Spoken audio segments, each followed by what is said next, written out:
حضرت عبداللہ بن مسعود رضی اللہ عنہ بڑے مشہور صحابہ میں ہیں اور ان صحابہ میں شمار ہوتے ہیں جو فتوے کے مالک تھے۔ ابتدائے اسلام ہی میں مسلمان ہو گئے تھے اور حبشہ کی ہجرت بھی کی تھی۔ تمام غزوات میں حضور صلی اللہ علیہ وآلہ وسلم کے ساتھ شریک رہے ہیں اور مخصوص خادم ہونے کی وجہ سے صاحب النعل، صاحب الوسادہ، صاحب المطہرہ، جوتے والے، تکیے والے، وضو کے پانی والے، یہ القاب بھی ان کے ہیں۔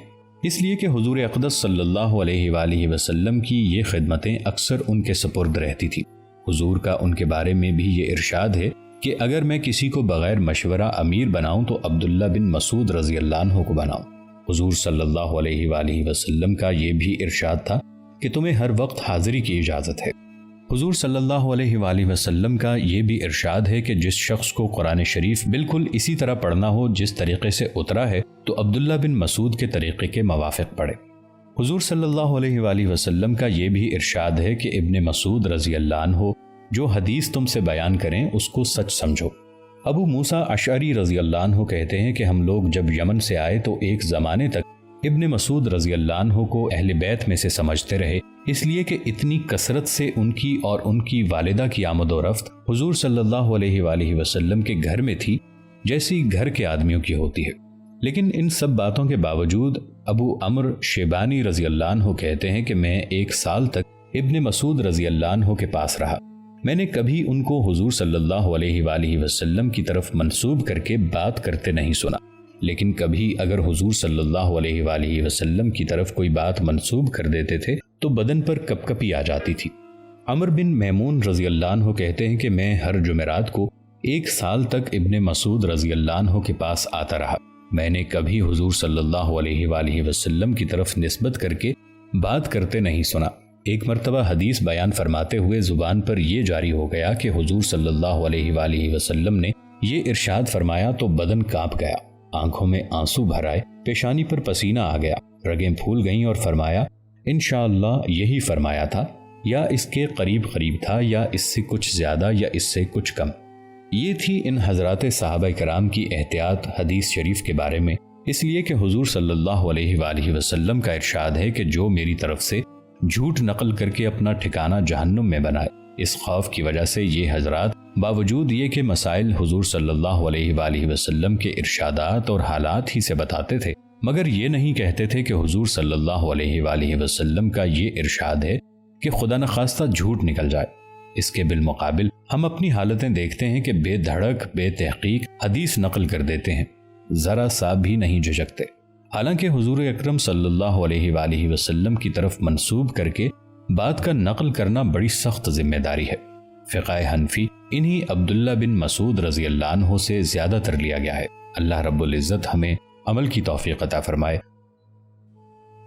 کثیر بن قیس رضی اللہ عنہ کہتے ہیں کہ میں حضرت ابو درداء رضی اللہ عنہ کے پاس دمشق کی مسجد میں بیٹھا ہوا تھا۔ ایک شخص ان کی خدمت میں آئے اور کہا کہ میں مدینہ منورہ سے صرف ایک حدیث کی وجہ سے آیا ہوں، میں نے سنا ہے کہ وہ آپ نے حضور اقدس صلی اللہ علیہ وآلہ وسلم سے سنی ہے۔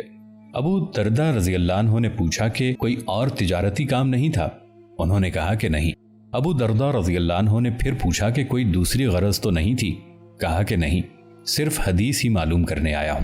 ابو درداء رضی اللہ عنہ نے فرمایا کہ میں نے حضور صلی اللہ علیہ وآلہ وسلم سے سنا ہے کہ جو شخص کوئی راستہ علم حاصل کرنے کے لیے چلتا ہے، حق تعالی شانہ اس کے لیے جنت کا راستہ سہل فرما دیتے ہیں، اور فرشتے اپنے پر طالب علم کی خوشنودی کے واسطے بچھا دیتے ہیں، اور طالب علم کے لیے آسمان زمین کے رہنے والے استغفار کرتے ہیں، حتیٰ کہ مچھلیاں جو پانی میں رہتی ہیں وہ بھی استغفار کرتی ہیں، اور عالم کی فضیلت عابد پر ایسی ہے جیسا کہ چاند کی فضیلت تمام ستاروں پر ہے، اور علماء انبیاء کے وارث ہیں۔ انبیاء علیہ الصلاۃ والسلام کسی کو دینار و درہم کا وارث نہیں بناتے بلکہ علم کا وارث بناتے ہیں۔ جو شخص علم کو حاصل کرتا ہے وہ ایک بڑی دولت کو حاصل کرتا ہے۔ حضرت ابو درداء رضی اللہ عنہ فقہائے صحابہ میں ہیں، حکیم الامت کہلاتے ہیں۔ فرماتے ہیں کہ حضور صلی اللہ علیہ وآلہ وسلم کی نبوت کے وقت میں تجارت کیا کرتا تھا۔ میں نے مسلمان ہونے کے بعد چاہا کہ تجارت اور عبادت دونوں کو جمع کروں، مگر دونوں اکٹھی نہ رہ سکیں تو مجھے تجارت چھوڑنا پڑی۔ اب میرا دل بھی یہ گوارا نہیں کرتا تھا کہ بالکل دروازے پر ہی دکان ہو، جس کی وجہ سے ایک بھی نماز فوت نہ ہو، اور روزانہ 40 دینار کا نفع ہو، اور میں ان سب کو صدقہ کر دوں۔ کسی نے پوچھا کہ ایسی تجارت سے کیوں خفا ہوئے کہ نماز بھی نہ جائے اور اتنا نفع روزانہ کا اللہ کے راستے میں خرچ ہو، پھر بھی پسند نہیں کرتے؟ فرمایا حساب تو دینا ہی پڑے گا۔ ابو درداء یہ بھی فرماتے ہیں کہ مجھے موت سے محبت ہے، اپنے مولا سے ملاقات کے شوق میں، اور فقر سے محبت ہے تواضع کے واسطے، اور بیماری سے محبت ہے گناہ دھلنے کے واسطے۔ اس قصے میں ایک حدیث کی خاطر اتنا طویل سفر کیا ہے۔ ان حضرات کے یہاں حدیث حاصل کرنے کے لیے سفر کرنا کچھ اہم نہیں تھا، ایک ایک حدیث سننے اور معلوم کرنے کے لیے دور دور کا سفر طے کر لینا ان حضرات کو بہت آسان تھا۔ شابی رحمت اللہ علیہ ایک مشہور محدث ہیں، کوفہ کے رہنے والے ہیں۔ اپنے کسی شاگرد کو ایک مرتبہ حدیث سنائی اور فرمایا کہ لے گھر بیٹھے مفت مل گئی، ورنہ اس سے کم کے لیے بھی مدینہ منورہ کا سفر کرنا پڑتا تھا، کہ ابتدا میں حدیث کا مخزن مدینہ طیبہ ہی تھا۔ علمی شغف رکھنے والے حضرات نے بڑے بڑے طویل سفر علم کی خاطر اختیار فرمائے ہیں۔ سعید بن المسیب رحمت اللہ علیہ جو ایک مشہور تابعی ہیں، کہتے ہیں کہ میں ایک ایک حدیث کی خاطر راتوں اور دنوں پیدل چلا ہوں۔ امام الائمہ امام بخاری رحمت اللہ علیہ شوال 194 ہجری میں پیدا ہوئے، 205 ہجری میں یعنی 11 سال کی عمر میں حدیث پڑھنا شروع کی تھی۔ عبداللہ بن مبارک رحمت اللہ علیہ کی سب تصانیف بچپن ہی میں حفظ کر لی تھی۔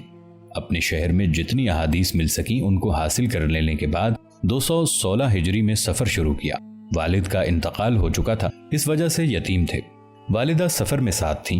اس کے بعد بلخ، بغداد، مکہ مکرمہ، بصرہ، کوفہ، شام، اسقلان، حمص، دمشق، ان شہروں میں گئے اور ہر جگہ جو ذخیرہ حدیث مل سکا حاصل فرمایا، اور ایسی نو عمری میں استاد حدیث بن گئے تھے کہ منہ پر داڑھی کا ایک بال بھی نہیں نکلا تھا۔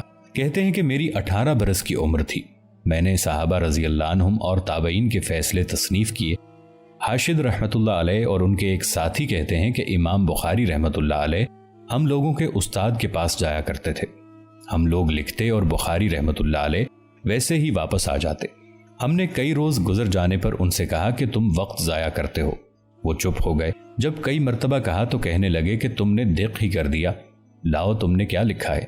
ہم نے اپنا مجموعہ احادیث نکالا جو 15,000 حدیثوں سے زیادہ مقدار میں تھا، انہوں نے اس سب کو حفظ سنا دیا، ہم دنگ رہ گئے۔ اللہ رب العزت عمل کی توفیق عطا فرمائے۔ والسلام علیکم ورحمۃ اللہ وبرکاتہ۔